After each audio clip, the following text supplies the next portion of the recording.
₹5,000 ಒಂದು food business start ಮಾಡಕ್ಕಾಗತ್ತಾ? ಮಾಡ್ಬೋದು. ನೀವೊಂದು ಕ್ಲೌಡ್ ಕಿಚನ್ ಮಾಡ್ಬೋದು. ಹೇಗ್ ಮಾಡ್ತೀರಾ? ಏನ್ ಲೈಸೆನ್ಸ್ ಬೇಕು? ಲೈಸೆನ್ಸ್‌ಗೆ ಎಷ್ಟು ಕಾಸ್ಟ್ ಆಗತ್ತೆ? ಏನೇನ್ ಇಕ್ವಿಪ್‌ಮೆಂಟ್ಸ್ ಬೇಕು? ರಾ ಮೆಟೀರಿಯಲ್‌ಗೆ, ಪ್ಯಾಕೇಜಿಂಗ್‌ಗೆ, ಮತ್ತೆ ಸ್ವಿಗ್ಗಿ, ಝೊಮ್ಯಾಟೊ ಅಲ್ಲಿ ಆನ್ ಬೋರ್ಡ್ ಆಗಕ್ಕೂ ನಿಮ್ಗೆ ಏನ್ ಕಾಸ್ಟ್ ಆಗತ್ತೆ ಅದೆಲ್ಲ ಕಂಪ್ಲೀಟ್ ಡೀಟೇಲ್ ಆಗಿ ಹೇಳ್ತೀನಿ. ನೀವು ವಿಡಿಯೋಗೆಲ್ಲೂ ಸ್ಕಿಪ್ ಮಾಡಬೇಡಿ, ಎಂಡ್‌ವರೆಗೂ ನೋಡಿ. ಫಸ್ಟ್ ಕ್ಲೌಡ್ ಕಿಚನ್ ಬಗ್ಗೆ ಹೇಳ್ತೀನಿ ನೋಡಿ. ಕ್ಲೌಡ್ ಕಿಚನ್ ಅಂದ್ರೆ ನಿಮ್ದು ಮನೆ ಕಿಚನ್ ಇಂದಾನೆ ನೀವು ಒಂದು ಫುಡ್ ಬಿಸ್ನೆಸ್ ಸ್ಟಾರ್ಟ್ ಮಾಡ್ಬೋದು.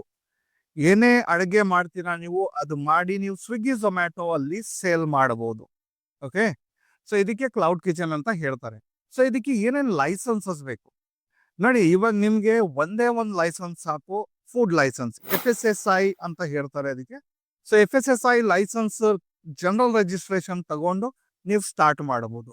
ಇದಕ್ಕೆ ಕಾಸ್ಟ್ ಬರೀ ₹600. ಇವಾಗ ಆಫರ್ ಅಲ್ಲಿ ನೀವು ನಮ್ಮ ಹತ್ರ ಮಾಡಿಸಿದ್ರೆ ₹600ಗೆ ಒಂದು ಲೈಸೆನ್ಸ್ ಮಾಡಿಕೊಡ್ತೀವಿ. ಜನರಲ್ ರಿಜಿಸ್ಟ್ರೇಷನ್ 1 ಇಯರ್ದು. ಓಕೆ. ಸೊ ನೆಕ್ಸ್ಟ್ ಬರುತ್ತೆ ಸ್ವಿಗ್ಗಿ, ಝೊಮ್ಯಾಟೊ ಅಲ್ಲಿ ಅಟ್ಯಾಚ್ ಮಾಡಕ್ಕೆ, ಆನ್ ಬೋರ್ಡ್ ಆಗಕ್ಕೆ ನಿಮ್ಗೆ ಏನೇನ್ ಡಾಕ್ಯುಮೆಂಟ್ಸ್ ಬೇಕು ನೋಡಿ. ಒಂದು ಫುಡ್ ಲೈಸೆನ್ಸ್ ಅಂತೂ ಬೇಕು, ಮತ್ತೆ ನಿಮ್ದು KYC ಡಾಕ್ಯುಮೆಂಟ್ಸ್ ಬೇಕು, ಒಂದು ಬ್ಯಾಂಕ್ ಅಕೌಂಟ್ ಬೇಕು. ಯಾಕಂದ್ರೆ ನಿಮ್ ದುಡ್ಡು ಏನ್ ಸೇಲ್ ಮಾಡ್ತೀರಾ ಅದು ದುಡ್ಡು ಬರಕ್ಕೆ ಒಂದು ಬ್ಯಾಂಕ್ ಅಕೌಂಟ್ ಬೇಕು. ಸೊ ಇಷ್ಟು ಬೇಕಾಗತ್ತೆ. ಮತ್ತೆ ನಿಮ್ಮ ಹತ್ರ ಒಂದು 5 ಡಿಶಸ್ ಬೇಕು, 5 ಫುಡ್ ಐಟಮ್ಸ್ ಬೇಕು.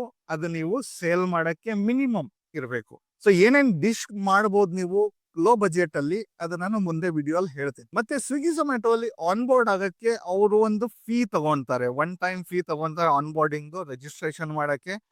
ಅದು ಎವ್ರಿ ಸಿಟಿ ವೈಸ್ ಡಿಫ್ರೆಂಟ್ ಇದೆ ಅಮೌಂಟ್. 1000 ಚೇಂಜ್ ಇರಬಹುದು ಅಮೌಂಟ್.